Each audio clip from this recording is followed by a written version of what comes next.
Section 3 of Beacon Lights of History, Volume 1, The Old Pagan Civilizations, by John Lord. This recording is in the public domain.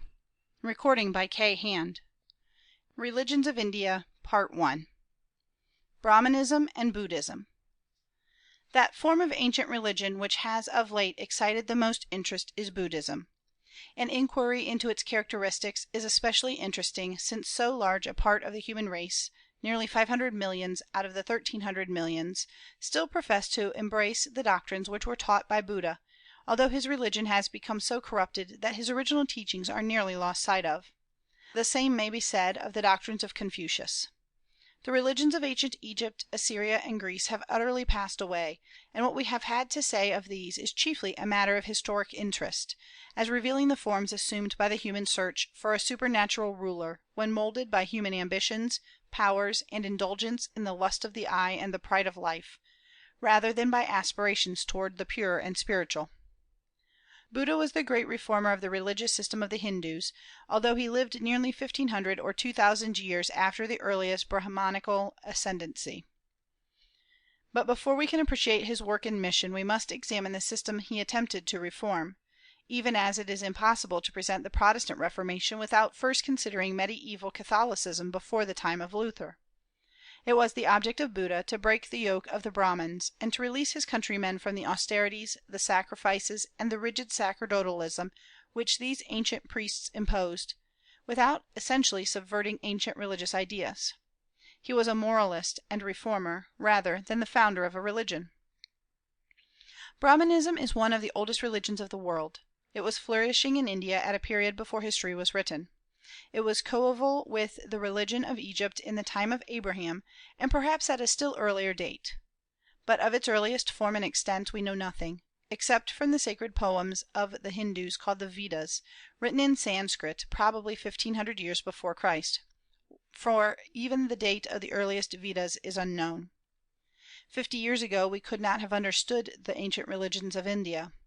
But Sir William Jones, in the latter part of the last century, a man of immense erudition and genius for the acquisition of languages, at that time an English judge in India, prepared the way for the study of Sanskrit, the literary language of ancient India, by the translation and publication of the laws of Menu. He was followed in his labors by the Schlegels of Germany, and by numerous scholars and missionaries. Within 50 years this ancient and beautiful language has been so perseveringly studied that we know something of the people by whom it was once spoken, even as Egyptologists have revealed something of ancient Egypt by interpreting the hieroglyphics, and Chaldean investigators have found stores of knowledge in the Babylonian bricks. The Sanskrit, as now interpreted, reveals to us the meaning of those poems called Vedas, by which we are enabled to understand the early laws and religion of the Hindus. It is poetry, not history, which makes this revelation, for the Hindus have no history farther back than 500 or 600 years before Christ. It is from Homer and Hesiod that we get an idea of the gods of Greece, not from Herodotus or Xenophon. From comparative philology, a new science, of which Professor Max Müller is one of the greatest expounders, we learn that the roots of various European languages, as well as of the Latin and Greek, are substantially the same as those of the Sanskrit spoken by the Hindus 3,500 years ago, from which it is inferred that the Hindus were a people of like remote origin with the Greeks, the Italic races, Romans, Italians, French, the Slavic races, Russian, Polish, Bohemian, the Teutonic races of England and the Continent, and the Celtic races. These are hence alike called the Indo-European races, and as the same linguistic roots are found in their languages and in the Zend-Avesta, we infer that the ancient Persians, or inhabitants of Iran, belong to the same great Aryan race. The original seat of this race, it is supposed, was in the high tablelands of Central Asia, in or near Bactria, east of the Caspian Sea, and north and west of the Himalaya Mountains. This country was so cold and sterile and unpropitious that winter predominated, and it was difficult to support life. But the people, inured to hardship and privation, were bold, hardy, adventurous, and enterprising. It is a most interesting process, as described by the philologists, which has enabled them, by tracing the history of words through their various modifications in different living languages, to see how the lines of growth converge as they are followed back to the simple Aryan roots. And there, Getting at the meanings of the things or thoughts the words originally expressed, we see revealed, in the reconstruction of a language that no longer exists, the material objects and habits of thought and life of a people who passed away before history began. So imperishable are the unconscious embodiments of mind, even in the airy and unsubstantial forms of unwritten speech. By this process, then, we learn that the Aryans were a nomadic people, and had made some advance in civilization. They lived in houses which were roofed, which had windows and doors. Their common cereal was barley, the grain of cold climates. Their wealth was in cattle, and they had domesticated the cow, the sheep, the goat, the horse, and the dog. They used yokes, axes, and plows. They wrought in various metals. They spun and wove, navigated rivers in sailboats, and fought with bows, lances, and swords. They had clear perceptions of the rights of property, which were based on land. Their morals were simple and pure, and they had strong natural affections. Polygamy was unknown among them. They had no established sacerdotal priesthood. They worshipped the powers of nature, especially fire, the source of light and heat, which they so much needed in their dreary land. Authorities differ as to their primeval religion, some supposing that it was monotheistic, and others polytheistic, and others again pantheistic. Most of the ancient nations were controlled more or less by priests, who, as their power increased, instituted a caste to perpetuate their influence. Whether or not we hold the primitive religion of mankind to have been a pure theism, directly revealed by God, which is my own conviction, it is equally clear that the former religion recorded in the earliest written records of poetry or legend was a worship of the sun and moon and planets. I believe this to have been a corruption of original theism. Many think it to have been a stage of upward growth in the religious sense of primitive man. In all the ancient nations the sun god was a prominent deity, as the giver of the heat and light, and hence of fertility to the earth. The emblem of the sun was fire, and hence fire was deified, especially among the Hindus, under the name of Agni, the Latin ignis. Fire, caloric or heat in some form, was, among the ancient nations, supposed to be the animus mundi. In Egypt, as we have seen, Osiris, the principal deity, was a form of Ra, the sun god. In Assyria, Ashur, the substitute for Ra, was the supreme deity. In India we find Mitra, and in Persia Mithra, the sun god, among the prominent deities, as Helios was among the Greeks, and Phoebus Apollo among the Romans. The sun was not always the supreme deity, but invariably held one of the highest places in the pagan pantheon. It is probable that the religion of the common progenitors of the Hindus, Persians, Greeks, Romans, Celts, Teutons, and Slavs, in their hard and sterile home in Central Asia, was a worship of the powers of nature verging toward pantheism, although the earliest of the Vedas representing the ancient faith seem to recognize a supreme power and intelligence, God, as the common father of the race, to whom prayers and sacrifices were devoutly offered. Freeman Clarke quotes from Muller's Ancient Sanskrit Literature one of the hymns in which the unity of God is most distinctly recognized. In the beginning there arose the source of golden light. He was the only Lord of all that is. He established the earth and sky. Who is the God to whom we shall offer our sacrifices? It is he who giveth life, who giveth strength, who governeth all men, through whom heaven was established and the earth created. But if the supreme God whom we adore was recognized by this ancient people, he was soon lost sight of in the multiplied manifestations of his power, so that Rawlson thinks that when the Aryan race separated in their various migrations, which resulted in what we call the Indo-European group of races, there was no conception of a single supreme power, from whom man and nature alike have their origin, but nature worship, ending in an extensive polytheism, as among the Assyrians and Egyptians. As to these Aryan migrations, we do not know when a large body crossed the Himalaya mountains, and settled on the banks of the Indus, but it was probably at least 2000 years before Christ. Northern India had great attractions to those hardy nomadic people, who found it so difficult to get a living during the long winters of their primeval home. India was a country of fruits and flowers, with an inexhaustible soil, favorable to all kinds of production, where but little manual labor was required; a country abounding in every kind of animals, and every kind of birds, a land of precious stones and minerals, of hills and valleys, of majestic rivers and mountains, with a beautiful climate and a sunny sky. These Aryan conquerors drove before them the aboriginal inhabitants, who were chiefly Mongolians, or reduced them to a degrading vassalage. The conquering race was white, the conquered was dark, though not black, and this difference of color was one of the original causes of Indian caste. It was some time after the settlement of the Aryans on the banks of the Indus and the Ganges before the Vedas were composed by the poets, who as usual gave form to religious belief, as they did in Persia and Greece. These poems or hymns are pantheistic. "There is no recognition," says Monier Williams, "of a supreme God disconnected with the worship of Nature. There was a vague and indefinite worship of the infinite under various names, such as the sun, the sky, the air, the dawn, the winds, the storms, the waters, the rivers, which alike charmed and terrified, and seemed to be instinct with life and power. God was in all things, and all things in God, but there was no idea of providential agency or of personality. In the Vedic hymns the number of gods is not numerous, only 33. The chief of these were Varuna, the sky; Mitra, the sun; and Indra, the storm. After these, Agni, fire; and Soma, the moon. The worship of these divinities was originally simple, consisting of prayer, praise, and offerings. There were no temples and no imposing sacerdotalism, although the priests were numerous. The prayers and praises described the wisdom, power, and goodness of the deity addressed; and when the customary offerings had been made, the worshipper prayed for food, life, health, posterity, wealth, protection, happiness, whatever the object was, generally for outward prosperity rather than for improvement in character, or for forgiveness of sin, peace of mind, or power to resist temptation. The offerings to the gods were propitiatory, in the form of victims or libations of some juice. Nor did these early Hindus take much thought of a future life.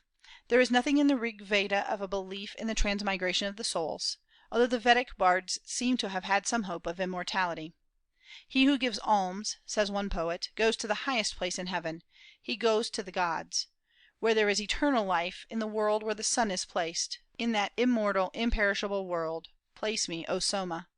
Where there is happiness and delight, where joy and pleasures reside, where the desires of our heart are attained, there make me immortal." In the oldest Vedic poems there were great simplicity and joyousness, without allusion to those rites, ceremonies, and sacrifices which formed so prominent a part of the religion of India at a later period. 400 years after the Rig Veda was composed, we come to the Brahmanic age, when the laws of Menu were written, when the Aryans were living in the valley of the Ganges, and the caste system had become national. The supreme deity is no longer one of the powers of nature, like Mitra or Indra, but according to Menu he is Brahm, or Brahma, an eternal, unchangeable, absolute being, the soul of all beings, who, having willed to produce various beings from his own divine substance, created the waters and placed them in a productive seed. The seed became an egg, and in that egg he was born, but sat inactive for a year, when he caused the egg to divide itself, and from its two divisions he framed the heaven above and the earth beneath. From the supreme soul Brahma drew forth mind, existing substantially, though unperceived by the senses, and before mind the reasoning power. He produced consciousness, the internal monitor. And before them he produced the great principle of the soul. The soul is, in its substance, from Brahma himself, and is destined finally to be resolved into him.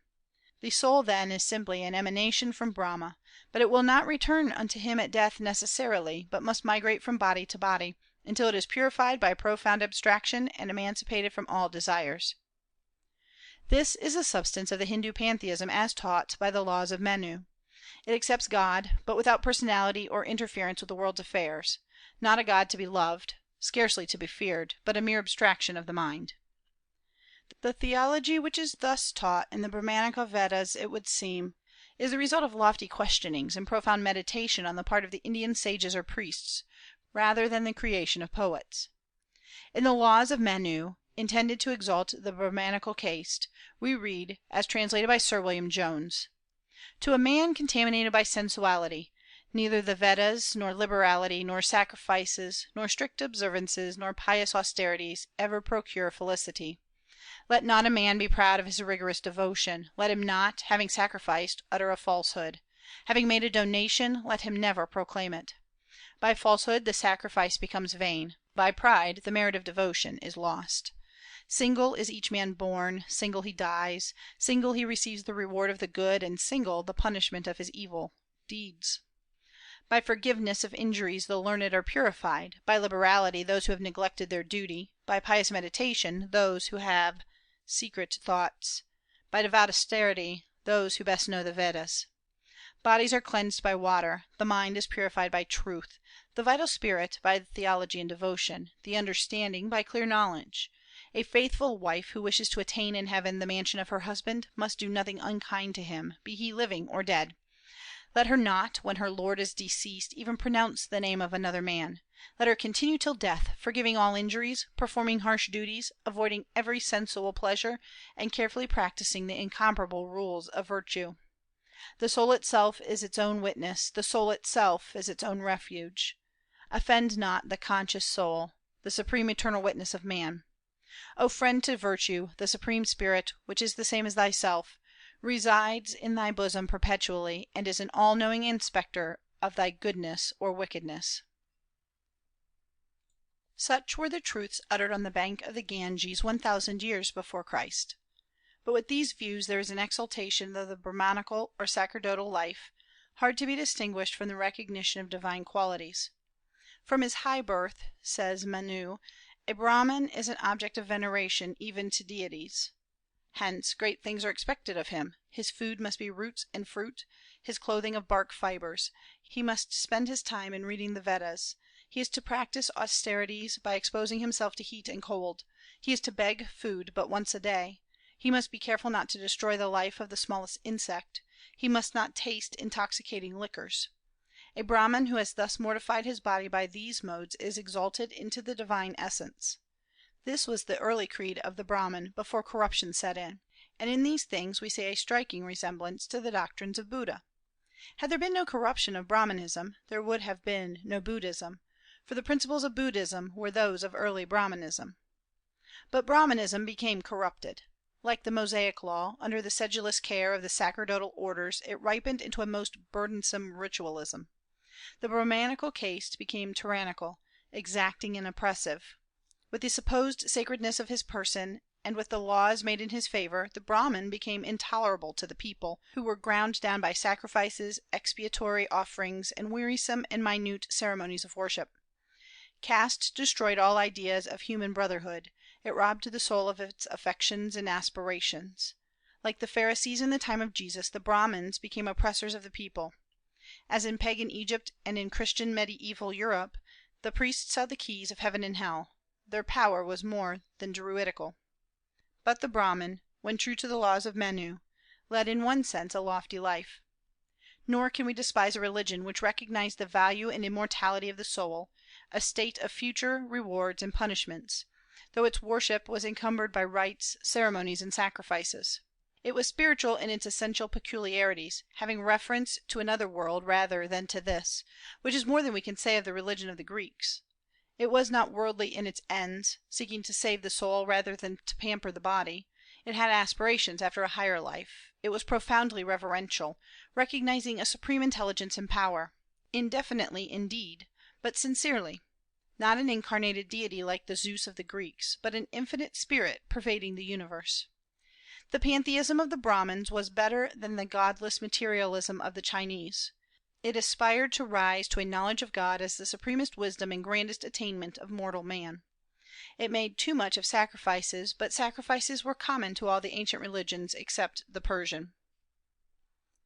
He who through knowledge or religious acts henceforth attains to immortality shall first present his body, death, to thee.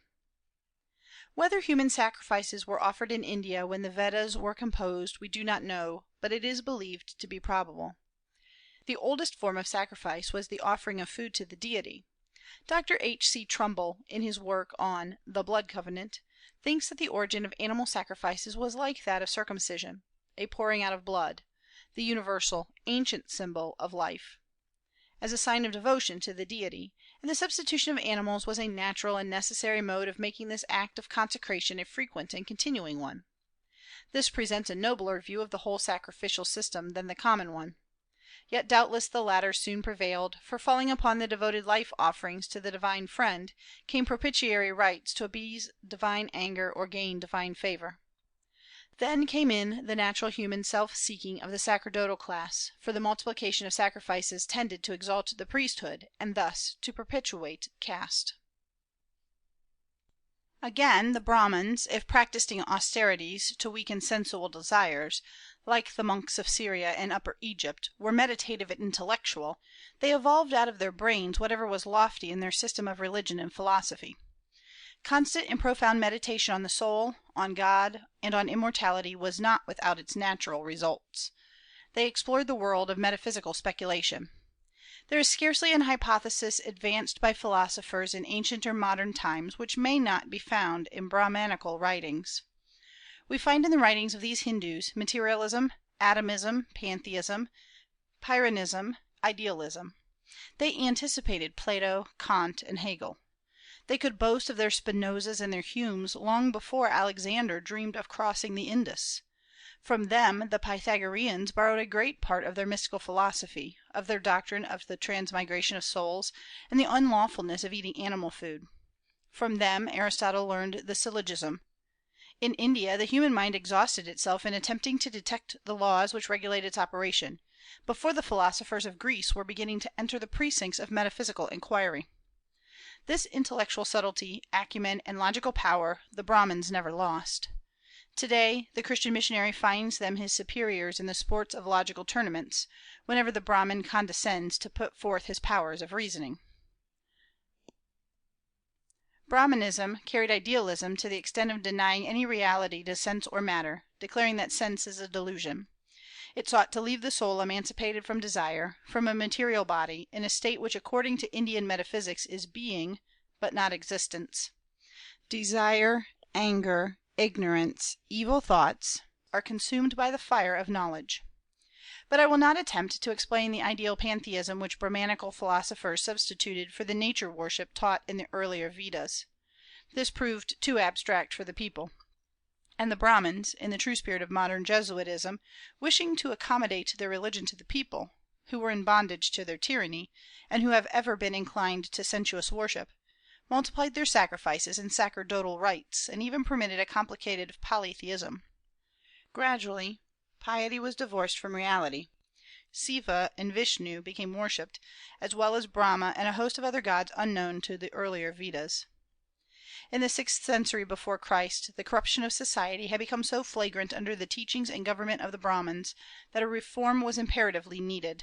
The pride of race had put an impassable barrier between the Aryan Hindus and the conquered aborigines, while the pride of both had built up an equally impassable barrier between the different classes among the Aryan people themselves. The old childlike joy in life, so manifest in the Vedas, had died away.